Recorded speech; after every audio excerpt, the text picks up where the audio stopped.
Et salut les amis, j'espère que vous allez bien. Moi, je vais super bien.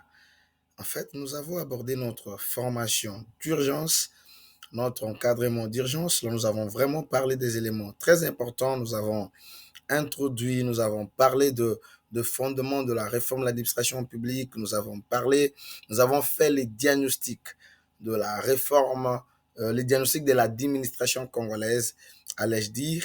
Et nous sommes maintenant entrés au niveau de la gestion publique moderne. Nous venons d'épuiser le management public moderne. Maintenant, nous allons aborder également un point très important, toujours dans le cadre de la gestion publique moderne. Nous allons prendre la planification stratégique, un élément très important dans la gestion publique moderne, parce que si vous ne savez pas planifier, vous planifiez votre échec, comme le disait Alan Laken. Vous savez, les amis, il est très important de savoir planifier.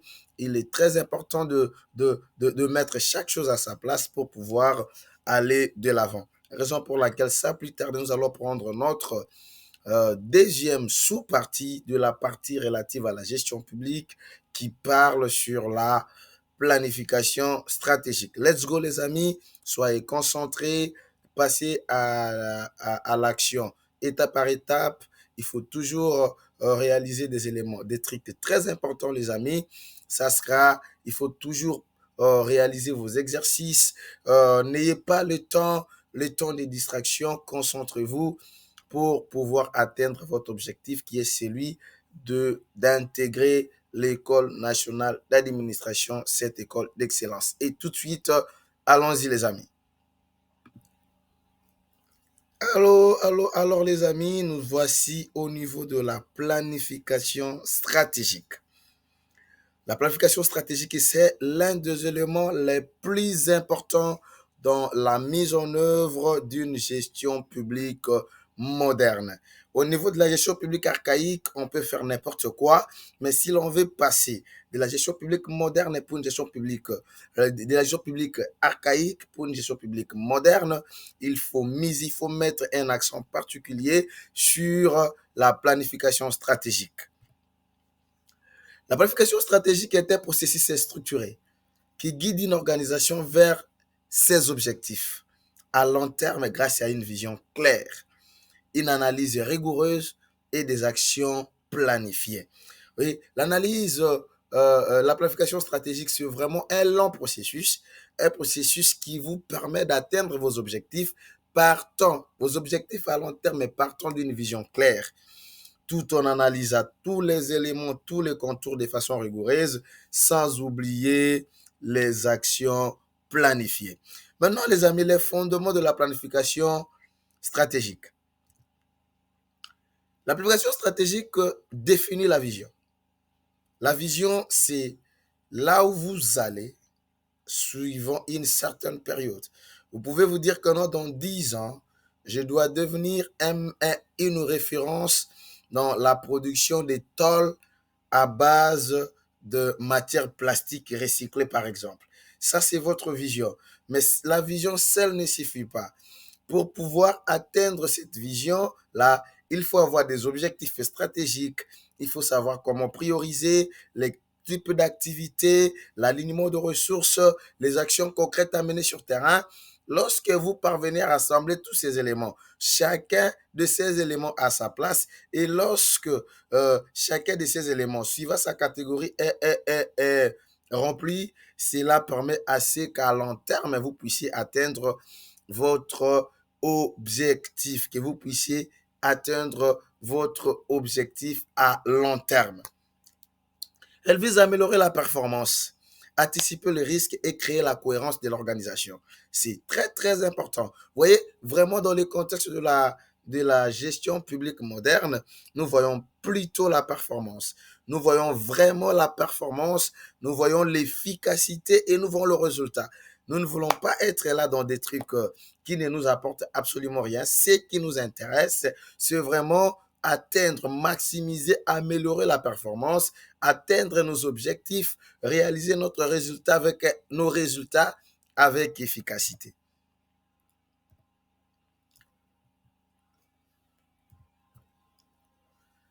Les éléments clés du processus sont les suivants. Les éléments clés du processus incluent la vision.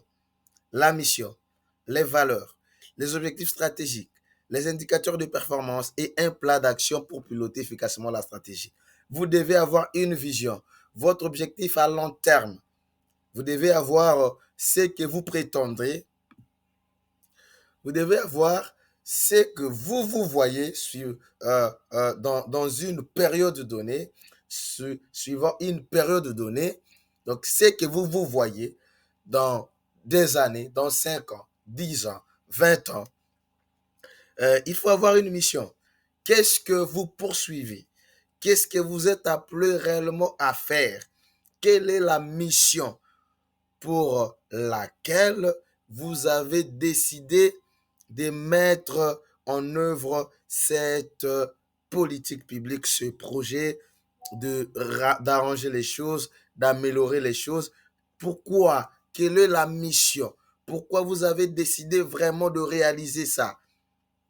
Les valeurs qui vous guident, les objectifs stratégiques, vos objectifs stratégiques, les indicateurs de performance ou les indicateurs clés de performance, sans oublier un plan d'action pour piloter efficacement la stratégie. Les étapes classiques de la planification sont les suivantes. La planification suit les étapes claires, les diagnostics stratégiques, la définition de la vision et la mission, la formulation des objectifs, l'élaboration du plan d'action, la mise en œuvre, les suivis et évaluations avec les indicateurs SMART. Qu'est-ce que veut dire SMART? C'est juste avoir des indicateurs qui sont spécifiques, mesurables, atteignables, réalisables et temporellement définis. C'est ça les étapes. Vous ne pouvez pas changer les choses sans pour autant commencer par un diagnostic. Raison pour laquelle nous avons fait un diagnostic stratégique pour commencer. Nous avons commencé avec un diagnostic de l'administration publique congolaise et maintenant nous avons attaqué la gestion publique moderne pour voir comment on peut migrer de la gestion archaïque, de la gestion archaïque vers une gestion moderne. Il faut vraiment vous définir une vision et des missions, c'est très important. La formulation des objectifs, l'élaboration d'un plan d'action, la mise en œuvre, les suivis et évaluations avec les indicateurs SMART. Vous avez des objectifs, mais qu'est-ce qui atteste que ces objectifs sont atteints ou pas? Il faut vraiment recourir alors aux objectifs, aux indicateurs SMART. Et les indicateurs peuvent être des indicateurs de quantité, de qualité, et vraiment cela dépend du type d'indicateur qui vous passionne, du type d'indicateur qui vous tient à cœur. Les outils de planification sectorielle. Les principaux outils sont les suivants. Les outils clés incluent SWOT.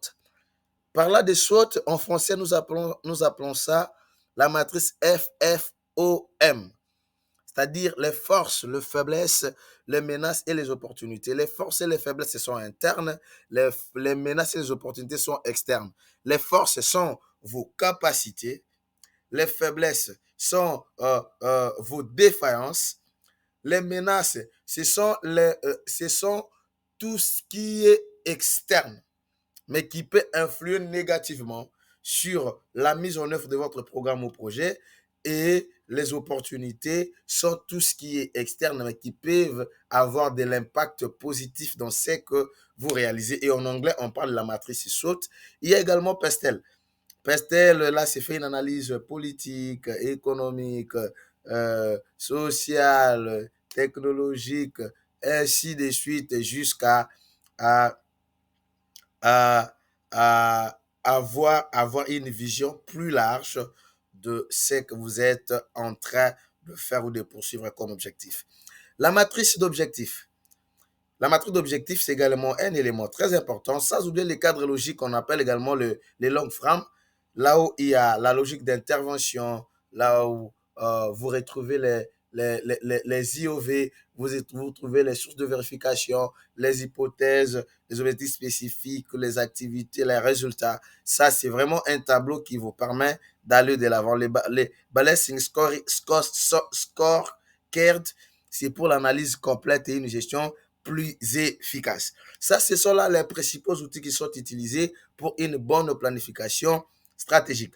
Maintenant, pour ce qui est du cas de la RDC, nous avons par exemple le plan national stratégique de développement de la RDC, nous avons le PNSD. Aujourd'hui, c'est 2024-2028 qui est la première phase de la vision 2050 de la RDC, c'est-à-dire atteindre l'indépendance d'ici 2005, atteindre l'émergence, allais-je dire, d'ici 2050.